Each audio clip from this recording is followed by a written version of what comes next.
So thank you, Sergio. Thank you, ladies and gentlemen, for your time and for your interest. Thank you, and I try to say this as good as I can, the Fundação, Fernando Enrique Cardoso, and you for organizing this. It's a pleasure. I just came here.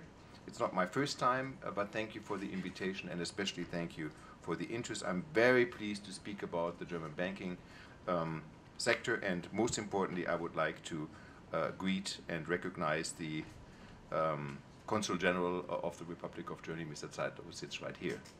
In terms of introduction, although I was a little bit introduced, I am a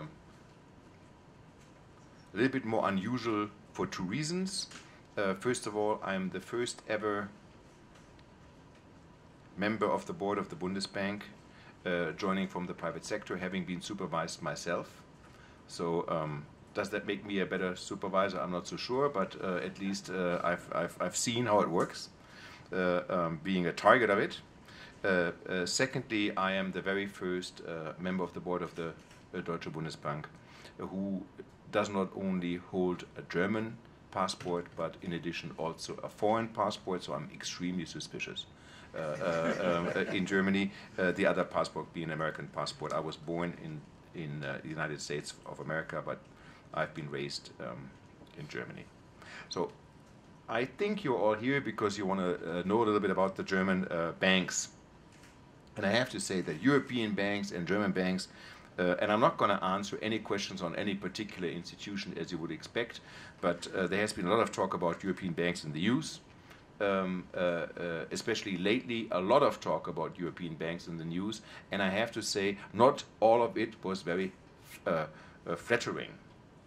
So many European banks have been accused of being only half-hearted in their efforts to clean up the mess which they got exposed to in the financial crisis. Now, critics allege that, so to speak, some of the dirt was swept against the wall in Europe, some under the carpet, just to make sure you don't see it, and the rest was thrown out. What was lacking, however, that's what the critics were saying, was a full-scale cleanup operation. In Germany, we'd call it a spring clean. There was no spring clean after Lehman Brothers and the world financial crisis. Put simply, a lot of banks are now being accused of having missed the opportunity to put themselves on a sustainable footing after the crisis.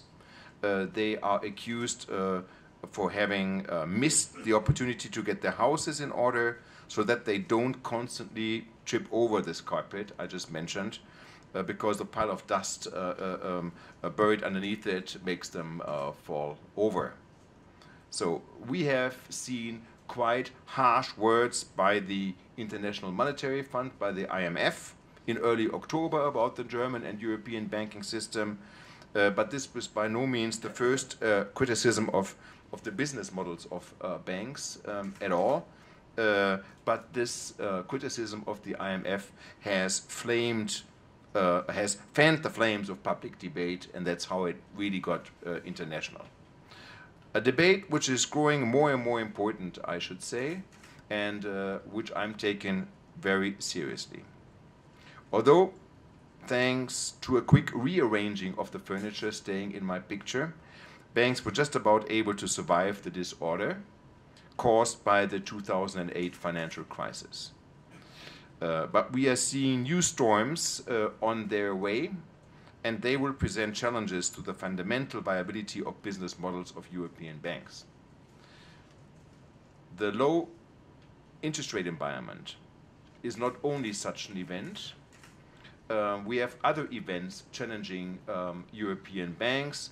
Think of digitalization, think of demographic change, which is especially important in Germany because from 2020 onwards, the German population will start declining. Think about global economic instability, moderate growth, and lots of geopolitical challenges. If these challenges are met by business models which are not up to their tasks of bank business models, the results could be highly problematic. This is why many are concerned that banks have only done the bare minimum for survival, but that many missed the chance to prepare for a stormy future. To be very open and frank about this, I do not concur with the exaggerated negative public perception of the banking industry voiced over the past few weeks. I do not concur.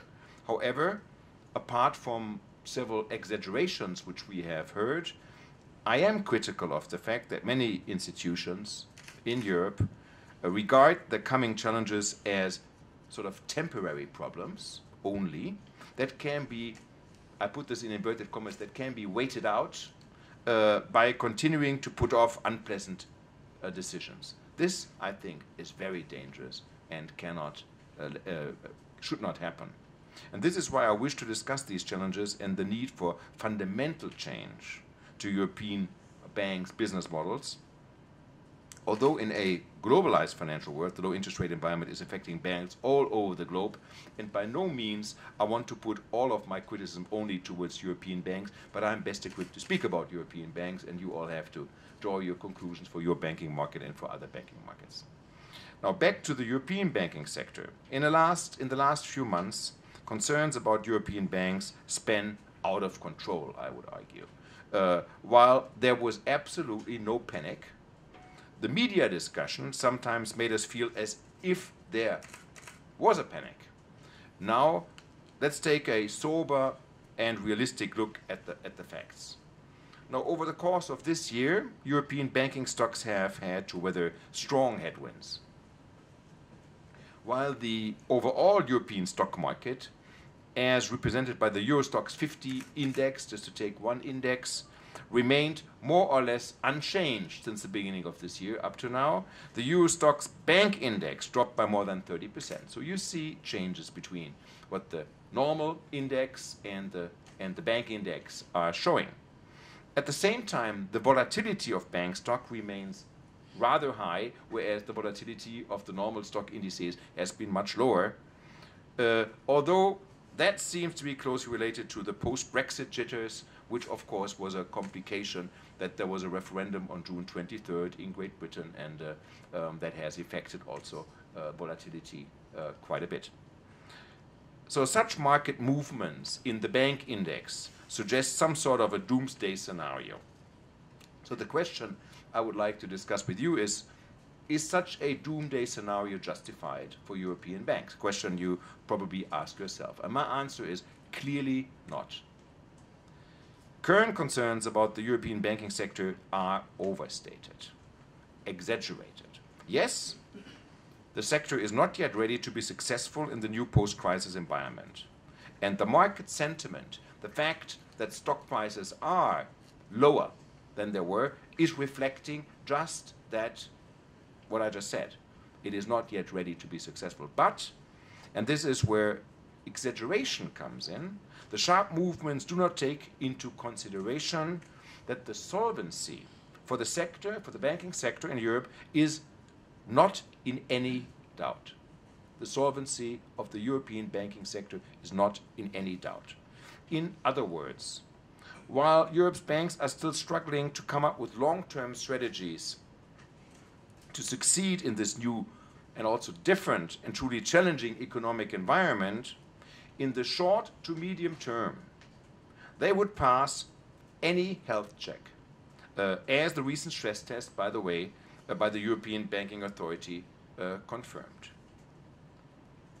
But banks also reveal traits and habits that can, in the long run, result in serious health issues, unless, let me phrase it that way, a change of lifestyle can be achieved, there will be serious health issues.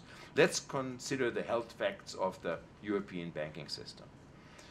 European Union banks have strengthened their capital base, although non-performing loans do remain a problem for some institutions. Just to be very clear, the aggregate Tier 1 capital ratio of the banks in the euro area today stands at around, on average, at around 15%, 15%. And this exceeds pre-crisis levels in early 2008 by 6 percentage points. So in 2008, we had 9% CET1 ratios, core Tier 1 equity, that went all the way up to 15%. Another sign of a rather good vitality and of higher resilience is the improved ratio of common equity to total assets. Before the crisis in 2008, European banks held around 3.6% of unweighted common equity, 3.6% of unweighted common equity. Today, the average stands at 5.5%, another very good development. Banks also broadly meet the new health standards of sufficient liquidity in order to be prepared for times of market distress. And the euro area's new bank supervisor, which has given itself the very complicated name of single supervisory mechanism. How can you come up with a name like that? But I'm on the board, so so the new bank supervisor, the single supervisory mechanism, has contributed, I truly believe this, to much more rigorous supervision and to stronger banks. If you have one supervisor in the 19 member states of the euro area, you have much more distance between the supervisor and the supervised entities. And it's not only distance which is important, you also have more neutrality. If you only look after the banks in your home country, you're always prone to be a little less neutral because you feel for the banks in your economy. But whereas if there are 18 other supervisors joining in the same body, there will be more neutrality and more distance, and you come to more sober, more realistic views. So this is contributing to more rigorous supervision and to stronger banks. So for the time being, the European banking sector is nowhere near the brink of collapse. And I come back to what I said earlier. If you read the papers, you think we are almost near collapse. That's not the case. The reform efforts of policymakers and the reform efforts of bankers alike have led to substantial progress, even if important reforms like ending the sovereign bank nexus remain to be finished. More than happy to talk about that. However, being, as most of you know, I know for sure, being healthy is one thing. Being in outstanding shape, being prepared for whatever challenges the future may throw at you is another issue. So I have said that the health is reasonable, but are we now talking about outstanding shape? That's not the case. Banks still have a long way to go in Europe before they reach that level of health. That's not where we are. At present, the efficiency of euro area banks is far too low, and many institutions are still struggling to achieve a steady stream of sustainable profits with a minimum of volatility. With that, I mean with a minimum of risk. So the profitability issue is a clear challenge. Now, although both efficiency and profitability vary, of course, across individual countries and across financial institutions. Of course, being in such a fragmented area as the euro area with so many different member states and so many different business models of banks, you will come up with very different results per institution. Profitability is not a goal in itself, but a means to an end. And this end is the stability of a bank and its capacity to meet regulatory capital requirements. And that's why supervisors like myself are concerned about falling profitability in Europe. Efficiency, in turn, is a means to the end of profitability, where increased cost efficiency improves the return. To be in really good shape for the challenges that lie ahead, banks in the euro area must work hard on their operational efficiency, and they need to adapt their income sources to be more profitable. This is true for many, if not for most, financial institutions. Now, therefore, the condition in the sector is healthy, but it could be better. And this is problematic as banks face a truly demanding future, one that holds in store several massive, if not Herculean tasks. Now, there were 12 Herculean tasks, but I will only take on 4 today because time is limited. And I will try to keep it short so that listening does not become another dreadful task. That would be the 13th task. So the first task for European banks lies in demographic change. The workforce in Europe is set to decline, especially also in Germany, while the number of non-working persons will grow at the same time. So the demographic change is not only the declining workforce, but it's also, of course, the decline, not the declining population, but it's the mix of working and non-working is, of course, changing. And this will most likely be a burden on investment, and it will most likely be also a burden on prospects for growth, both of which will weigh heavily on the businesses of banks, because that kind of thing is not good for banking business. So for the business models of banks, this will mean extremely challenging medium to long-term changes. The population will shrink. Overall economic growth will fall. The savings rate will rise. Investments and consumption will drop. That's not a perfect scenario for a banking business. The change in investment opportunities and in customer needs will present European financial institutions with completely new issues and with completely new problems they need to face. All the more so given the second challenge, I would like to mention digitalization. Although this is by no means something new, digitalization, we have to recognize that digitalization has now developed into a broad mass phenomenon, which is making ever greater inroads into our everyday lives. And if that's the case, and you agree with that statement, that also means it's also increasingly entering the financial sector. And we are seeing this very clearly in the euro area. Why is such a massive challenge? Why is this such a massive challenge for business models of banks, you may well ask? Because digitalization is eroding their customer base. And the expectations of younger customers are very different from those of today's bank customers. And by the way, the expectations of today's bank customers are also changing. So it's not as if they would be constant and only the younger cohorts would be changing. It is a shift everywhere. It's just more pronounced with younger customer cohorts than with the present customer base. So competition from fintechs using innovative models is now already taking away some of the market share of the banks. Furthermore, the old financial value chain is already lying in pieces and is being reassembled by the new fintech competitors.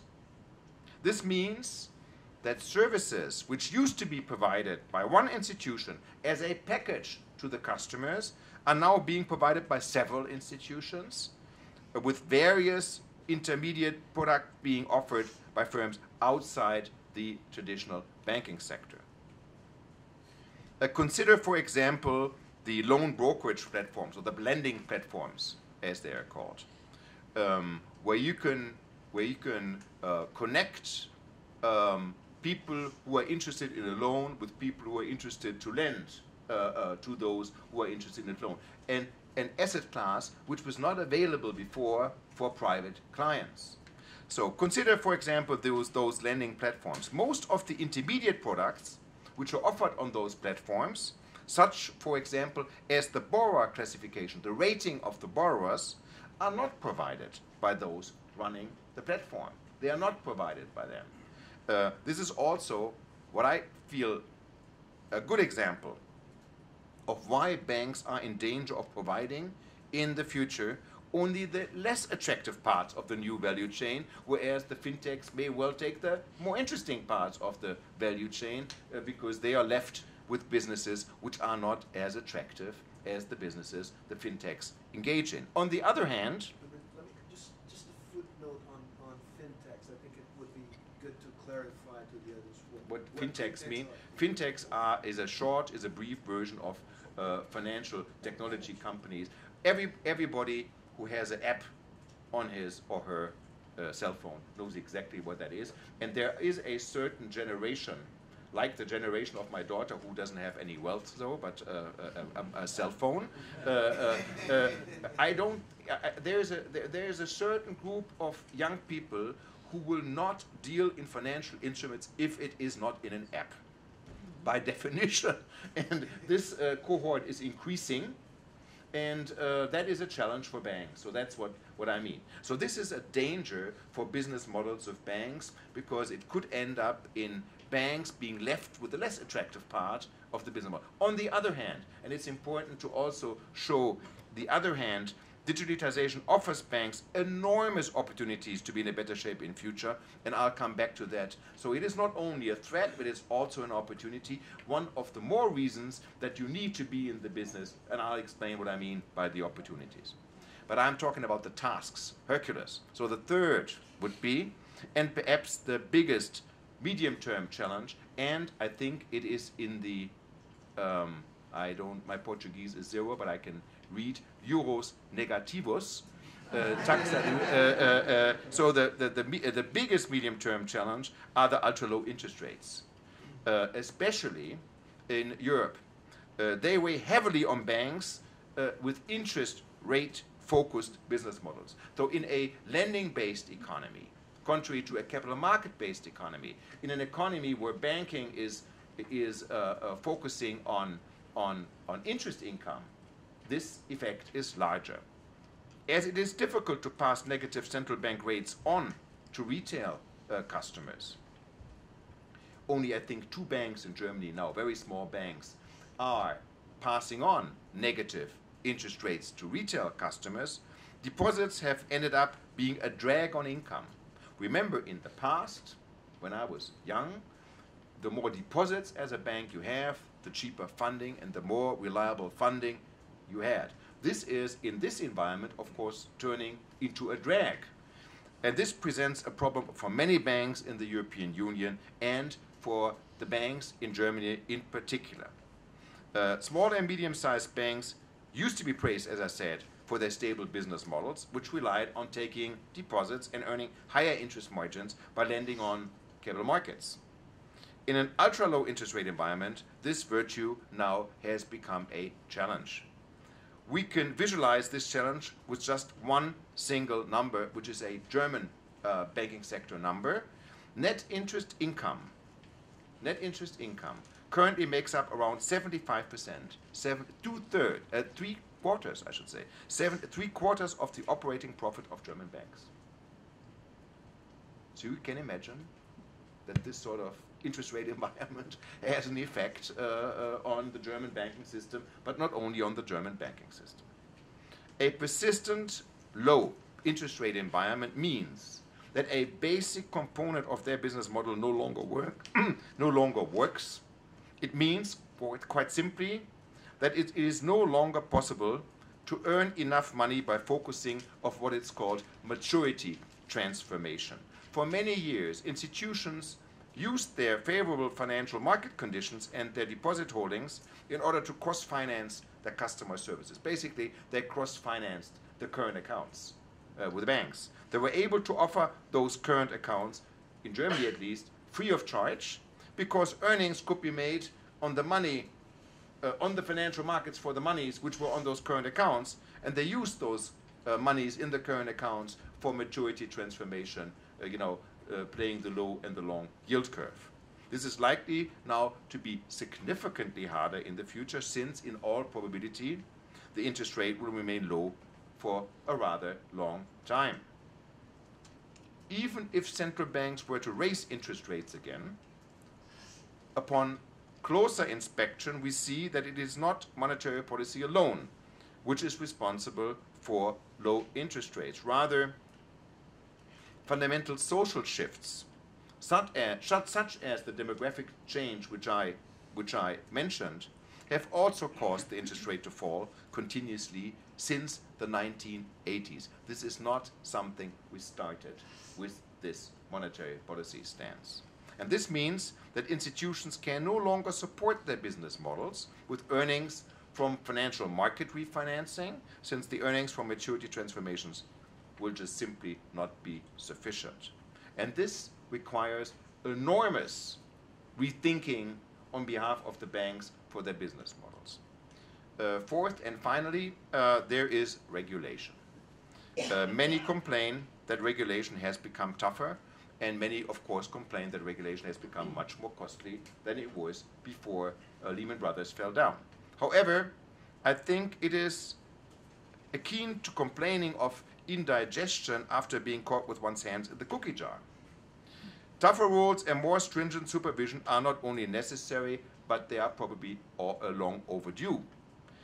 Complaining about their negative implications is confusing cause and effect. The light touch approach in regulation and supervision before the crisis was simply wrong. We got used to what was up to 2008, but that was not a normal situation. We are correcting this mistake now, but of course, getting into shape to successfully comply with these new rules is a demanding task, and it's by no means an easy task. So, if we were to take a panoramic view of the sector in Europe, what do we see?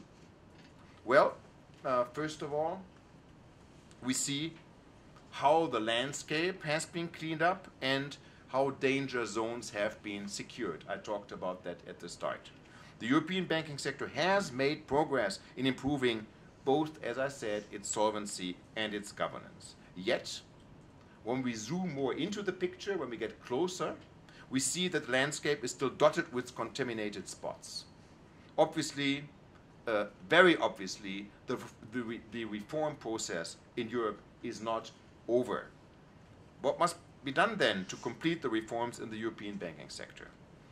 In my opinion, banking must return to be a normal economic sector, one in which earnings are generated through sound business models which are closely linked to customer needs, which are a reaction of customer needs. Now, to do this, there is no need for banks to set over-ambitious earnings targets, which ultimately only lead to short-term profitability. Now, short-term earnings, which come at the expense of long-term profitability, weaken institutions rather than strengthening them. I say that again. Short-term earnings, which come at the expense of long-term profitability, weaken institutions rather than strengthening them. Instead, banks must set earnings targets. They must set earnings targets which are realistic and which are geared to continuity. Banks, by the way, will have to work out for themselves exactly what that means for them. Let me tell you, as a supervisor, as the most senior supervisor in Germany, that banking supervisors simply are not the better bankers. And they should also not pretend to be the better bankers. Bankers have to do the banking. But it is likely that the sector's problems can only be solved by a triad of increasing efficiency, of renewal, and of some scaling back. And I would like to say what I mean by these three things: increasing efficiency, renewal, and scaling back. Let's quickly begin with increasing efficiency.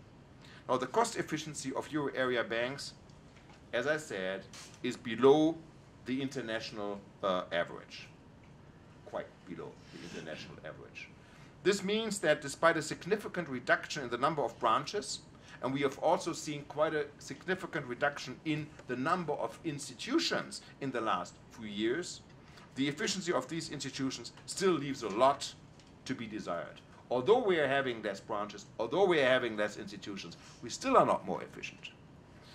It is important to make operations more efficient so that economies of scale on the cost side can take effect. And here, and I promise to come back to that, digitalization can very much contribute.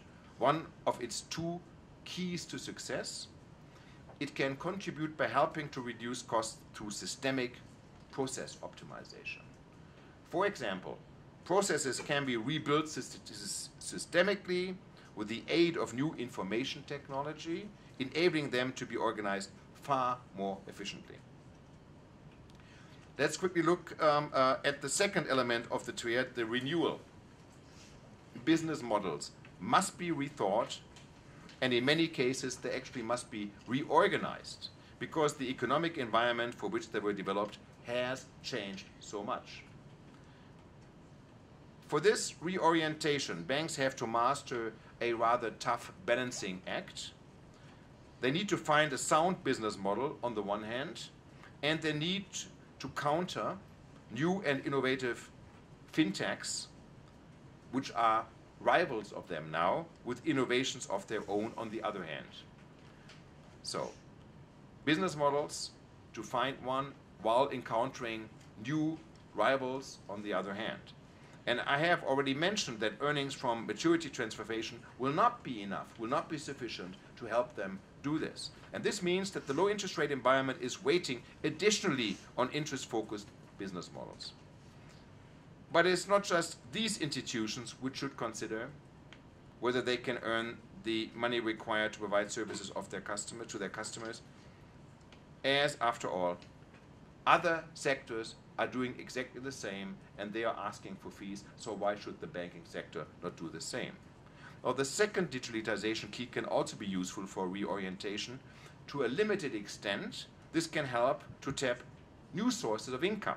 Institutions can tap such new sources of income, and they can use existing sources more efficiently by cooperating and by working together with these fintechs I mentioned. And this might make the balancing act easier to accomplish. Now, completing the triad is a moderate, and I'm weighting my words very carefully, a moderate structural scale back of capacities in the banking sector, a scaling back of capacities. Ultimately, renewing the institutions and increasing their efficiency will expedite this structural change. Now, the result, capacities and structures which meet the needs of the real economy. And this will enable the banking sector to fulfill its supporting role once again. Ladies and gentlemen, the health of Europe's banking sector could be better, but it is really far from disastrous. Far from disastrous. However, when the market sneezes, expect some banks to catch a cold. If we want to prevent unjustified contagion, the first thing we need to do is to stay calm and not to panic. We should take the time to consider the facts instead of piling on what is clearly an exaggerated sentiment. And yet we have to live in challenging economic times. Doing business successfully and doing business sustainably in this environment is a very, very big task. The ultra-low interest rate environment poses a particular demanding challenge, especially since it is likely to stay for quite some time. Many banks have begun to address their deficiencies in facing the problems created by demographic change, digitalization, ultra-low interest rates, and tougher banking regulation, and more costly banking regulation. But clearly, they have not yet undertaken a thorough renewal of their business models. In that regard, I believe a lot remains to be done.